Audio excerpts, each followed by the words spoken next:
तेज बुखार है नबी करीम को। दो सहाबा सहारा दे के मस्जिद में लाए। नबी पाक अलैहिस्सलाम को बज़ाहिर सहारा दे के लाया गया। करीम रसूल ने लोगों को जमा किया, हुजूर आज क्या होने वाला है, आज क्या कहा जाएगा, आज किस लिए मीटिंग बुलाई है। नबी करीम के कुल सहाबा जब मस्जिद में जमा हुए तो खचाखच मस्जिद भरी है। मिसाल ज़ाहिरी से चंद यौम पहले की बात।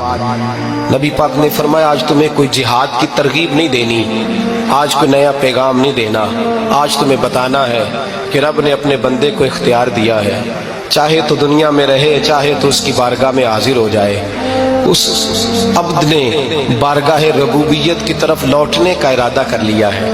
हजरत सिद्दीक अकबर रोने लगे तो सहाबा ने कहा तुम्हें क्या हुआ। कहने लगे समझ नहीं रहे, किसी की बात नहीं कर रहे, नबी पाक तो अपनी बात फरमा रहे हैं, उसने जाने का इरादा कर लिया। सुनिए मेरे भाई, महबूब पाक ने फरमाया भाई किसी शख्स को मेरी तरफ से कोई तकलीफ पहुंची हो तो बदला ले सकता है, बदला ले सकता है, किसी को तकलीफ पहुंची हो। सहाबा फूट के रोने लगे, महबूबा करम ही करम हुआ है, रहमत ही रहमत आई, आपके बारे में गुमान करने वाला भी दायरा ईमान से निकल जाएगा।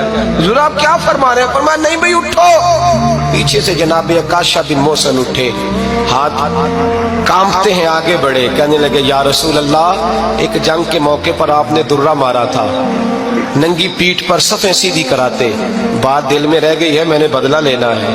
नबी करीम ने फरमाया बिलाल दौड़ के जाओ, फातिमा के घर दुर्रा पड़ा है, दुर्रा लाओ। सैयदना बिलाल हबशी कहते मैं गया, दस्तक दी, सैयदा तैयबा ताहिरा हजरत फातिमा फरमाने लगी बिलाल कैसे आए हो।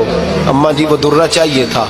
सैयदा को तशवीश हुई, कहने लगे बिलाल ना तो जंग पे जाना है, ना जिहाद है, ना कोई ऐसा मौका है, हुजूर की तो तबीयत मुबारक बज़ाहिर बड़ी अलील है, दुर्रा क्या करेंगे। हजरत बिलाल अर्ज करने लगे अम्मा जी एक सहाबी बदला लेने लगे हैं। साहिब तबकात ने जुमले लिखे हैं, कहते हैं बीबी साहिबा ने दुर्रा भी दिया और इमाम हसन हुसैन को भी बाहर निकाला।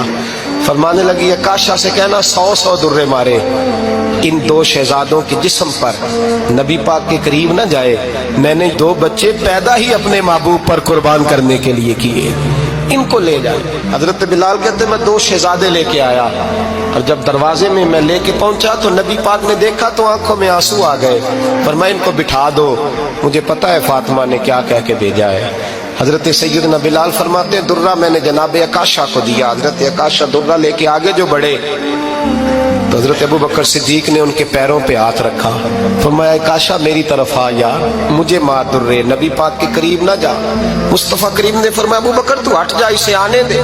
फरमाते मैं चंद कदम आगे गया तो मौला अली शेर खुदा ने मेरे पैर पे हाथ रखा, कहने लगे अकाशा सोच तो सही तू क्या कर रहा है। हुजूर ने फरमाया अली हट जाओ, मेरा और उनका मामला है। जनाब अकाशा आगे बढ़ रहे, नबी करीम ने फरमाया मैं अपनी उम्मत को दर्श देना चाहता हूँ, खबरदार खबरदार जिंदगी में तुम्हारे हाथ से जुबान से किसी को तकलीफ ना पहुंचने पाए, खबरदार। याद रखना वो माशरे बिगड़ जाते हैं, वो माशरे तबाह कर दिए जाते हैं जहाँ जुल्म होता है, जहाँ ज्यादती होती है, जहाँ लोगों को सताया जाता है। महबूब करीम के करीब आए हजरत अकाशा का, हुजूर मेरी पीठ नंगी थी, आप भी जरा कपड़ा हटाइए।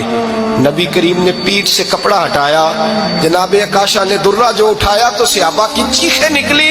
हजरत अकाशा ने दुर्रा दूर फेंका, हुजूर के बतने अतहर से लिपट गए, चूमने लगे, कहने लगे हुजूर वो तो सफ़े सीधी कराते लग गया था, आपने कहाँ मारा था। या रसूल अल्लाह मैं तो बहाना बना रहा था कि जाती दफा मुझे वजूद चूमने का मौका नसीब हो जाए, मुझे ये मौका नसीब हो जाए। मेरे हबीब ने फरमाया जिसने जन्नती देखना हो मेरे अकाशा की जियारत कर ले। भाई जुल्म का दरवाजा खुला हुआ और लोग भूल जाते हैं ज्यादती करते हुए, वो बहू से ही क्यों ना करें, वो अपने घर के भूल जाते हैं कि शायद पूछने वाला कोई नहीं, शायद मेज़ान नहीं लगेगा।